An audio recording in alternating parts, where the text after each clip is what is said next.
आंध्र प्रदेश की वज़ीर दाखिला अनीता ने साबिक़ा वाईएसआर कांग्रेस हुकूमत पर शदीद तनकीद की। उन्होंने कहा कि उस दौर में गांजे की स्मगलिंग इतनी बढ़ चुकी थी कि स्कूल बैग्स में भी गांजे के पैक पाए जाते थे।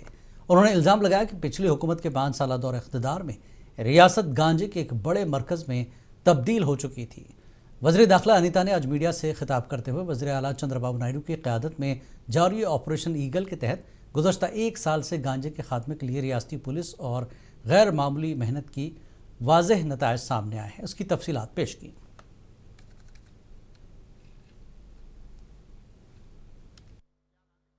ఇంచుమించు 2024 అంటే మా గవర్నమెంట్ వచ్చిన దగ్గర నుంచి 2024 ఎండింగ్ వరకు దగ్గర 68,625 కిలోలు గాంజా ధ్వంసం చేయడం జరిగింది. ఈ రోజు దీనికి సంబంధించి ప్రత్యేకంగా ఇంకొక స్పెషల్ ఏంటంటే ఏదో గాంజా పట్టుకున్నాము, వాడు ఎవరిని అరెస్ట్ చేసేసాము, జైల్లో పెట్టేసాము, వాడు వెళ్ళి బెయిల్ మీద వెళ్ళాడు, లేకపోతే శిక్ష పడుతుంది, అది కాదు.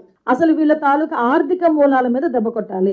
ఆర్థిక మూలాలు ఎందుకంటే వాడు ఇలా సంపాదించింది అక్కడ ఒక ఎసెట్ రూపంలో పెడతాడు. ఆ ఎసెట్ ని కనుక మనం సీజ్ చేయగలిగితే ఇలాంటి యాక్టివిటీస్ తగ్గుతాయని గౌరవ ముఖ్యమంత్రి గారి ఆదేశాల మేరకు ఈ రోజుకి దగ్గర 7 కోట్ల రూపాయలు పైగా ఆస్తులు సీజ్ చేయడం జరిగింది. నాకు తెలిసి దేశంలోనే ఫస్ట్ టైం ఈ రకంగా చేయటం, మన ఆంధ్రప్రదేశ్ చరిత్రలో ఫస్ట్ టైం కూడా ఆటోమేటిక్ గా. సో ఎప్పుడు కూడా ఆస్తుల వరకు వెళ్ళాలి, మేము ఆస్తుల వరకు వెళ్తున్నాం. ఇది గౌరవ ముఖ్యమంత్రి గారి ఆదేశాలు. ఇప్పుడు కింగ్ పిన్స్ ఎవరైతే ఉంటారో, ఇంకొకటి కూడా చాలా క్లియర్ గా చెప్తున్నాం, ఈ కింగ్ పిన్స్ ఎవరైతే ఉంటారో వీళ్ళ తాలూకా ఇప్పుడు ఒకటి దొరుకుతారు. దొరికిన తర్వాత ఇమీడియట్ గా వాళ్ళ తాలూకా ఆస్తులు జప్తు చేస్తున్నాం. వాళ్ళు వేరే వారి పేర్లు చెప్పినా, ఎక్కడి నుంచి వస్తుంది, హౌరీజన్ ఎక్కడి నుంచి వస్తుంది అని చెప్పినా వాడు